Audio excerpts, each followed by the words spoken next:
E aí, galerinha do bem? Estamos aqui de novo. Hoje vamos falar sobre fisiologia. E dentro de fisiologia existe um assunto importantíssimo, que muito pouca gente domina. E aí é onde você vai fazer o diferencial na hora da prova do vestibular. Se você sabe e os outros não sabem, isso vai trazer uma vantagem para você. Então entenda, hoje é uma aula de fundamental importância para quem está concorrendo aí tete a tete para a sua vaga. Então preste atenção na aula de resposta imunitária. E o que é, professor? Resposta imunitária. Resposta imunitária é o corpo respondendo à penetração de algum corpo estranho, chamado normalmente de patógeno. Esse corpo pode ser um vírus, como você está vendo aqui, vírus, pode ser uma bactéria, pode ser um fungo, pode ser uma toxina, pode ser uma peçonha, né? Pode ser um veneno. E esse corpo estranho terá que ser reconhecido pelo organismo para que o corpo possa reagir, possa dar uma resposta contra ele. E essa resposta normalmente é dada com a produção de anticorpos, que vão inativar, que vão colaborar com a destruição desses patógenos, desses corpos estranhos. O termo patógeno para esses corpos estranhos vem de patologia, doença, porque eles vão nos provocar o mal, vão nos fazer desenvolver uma patologia. Então é importante que o corpo reaja contra eles. E como é que o corpo pode fazer isso? Bom, a primeira coisa que vai ter que acontecer é o reconhecimento que aquele corpo é estranho, que aquele micróbio, que aquela substância não faz parte do corpo da gente. E como é que isso pode acontecer, professor? Vamos lá. Todo patógeno, ele vai ter dentro dele substâncias chamadas de antígenos ou PAMPs. PAMP quer dizer padrões moleculares para patógenos. São substâncias químicas que só os patógenos têm e que o nosso corpo não tem. Então, é estranho ao nosso corpo. Então, esses PAMPs, esses antígenos, como a gente costumeiramente chamamos, né?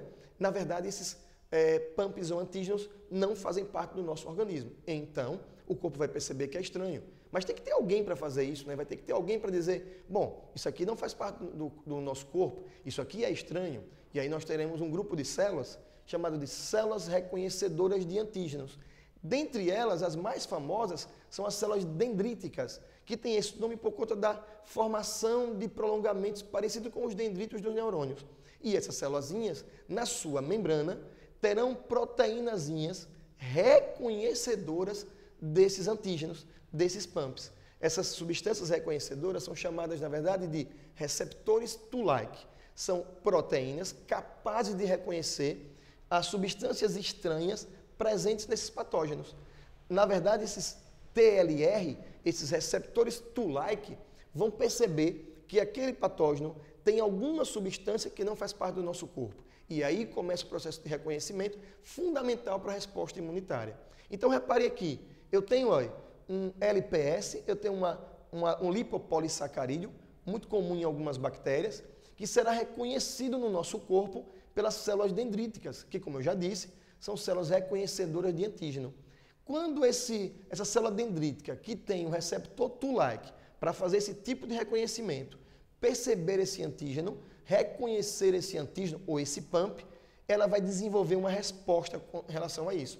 Vai desenvolver, na verdade, uma cascata de reações. Como assim, professor? Como a Sing disse? Que história é essa de cascata de reação? Olhe para cá.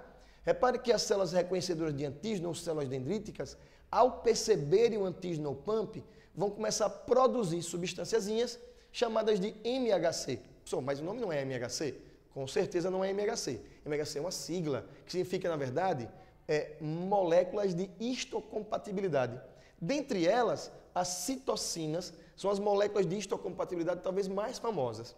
E as citocinas farão com que um grupo de células de defesa da gente, conhecidos como linfócitos TCD4, que eu diria a vocês que são as células caguetas, dedo duro, aquelas células que vão informar a outras células que o corpo da gente foi invadido, para que essas outras células possam, de repente, nos defender, realmente nos defendam. E quem serão as células que os linfócitos TCD4 irão avisar? Só um minutinho, olhem para cá.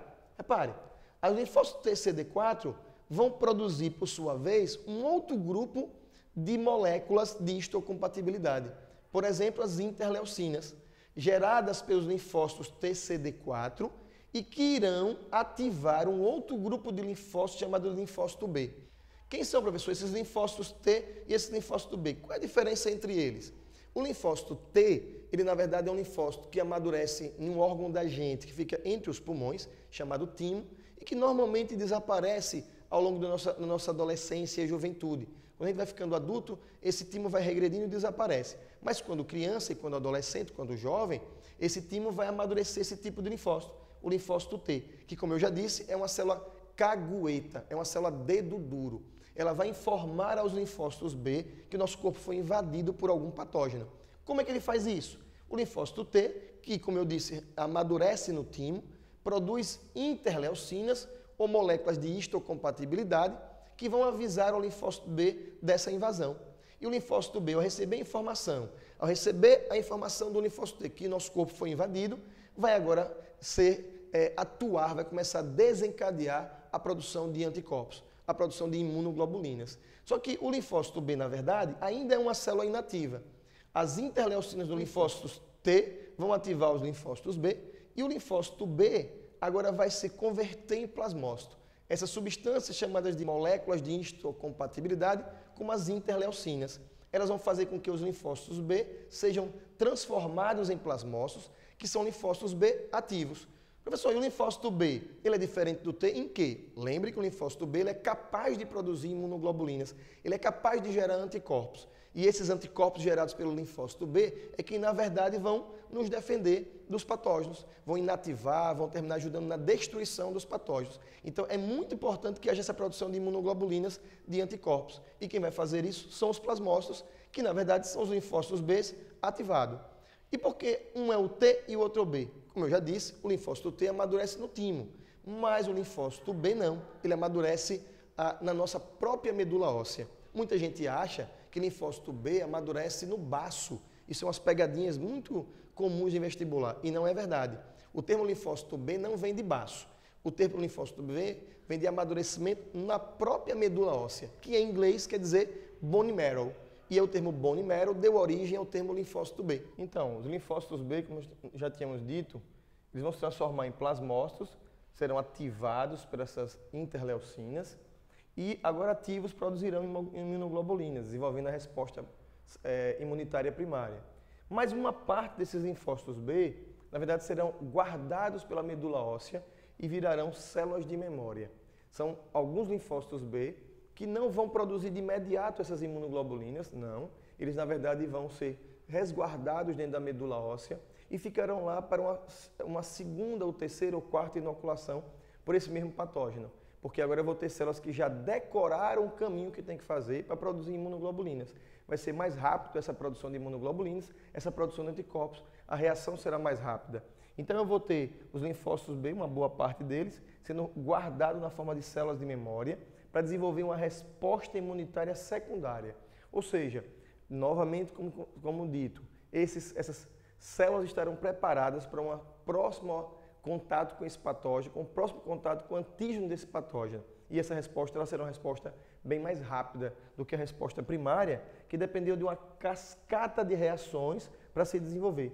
Já a resposta secundária não, ela vai ser uma resposta bem mais rápida, porque eu já tenho células que decoraram esse caminho de produzir as imunoglobulinas, de produzir os anticorpos.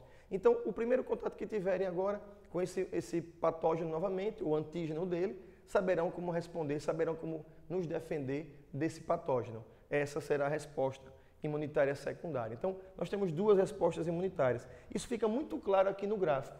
No gráfico você pode perceber que a resposta imunitária primária, ela produz uma quantidade menor de imunoglobulinas e ela demora mais, ela vai daqui até cá, o tempo que ela leva para poder produzir os anticorpos para nos defender do patógeno. Isso por quê? Porque na resposta primária eu preciso desenvolver toda essa cascata de reações até chegar à produção de imunoglobulinas.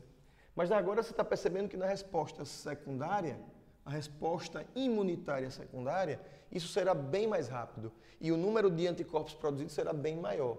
Porque agora eu vou ter uma resposta onde as células de memória, que já sabem como produzir as imunoglobulinas, já sabem como produzir esses anticorpos, estarão aptas para nos defender quase que imediatamente a penetração desse patógeno que pode levar a gente a ter algum mal, alguma patologia. Então essa resposta imunitária secundária, ela vai ser mais curta, repare que o tempo que ela leva para produzir as imunoglobulinas é menor e vai produzir uma quantidade de imunoglobulinas maior. Outro detalhe, os vestibulares atualmente vêm chamando a resposta imunitária primária de resposta clínica e a secundária de resposta subclínica. Professor, por que essa diferença? Que diferença é essa que existe aí?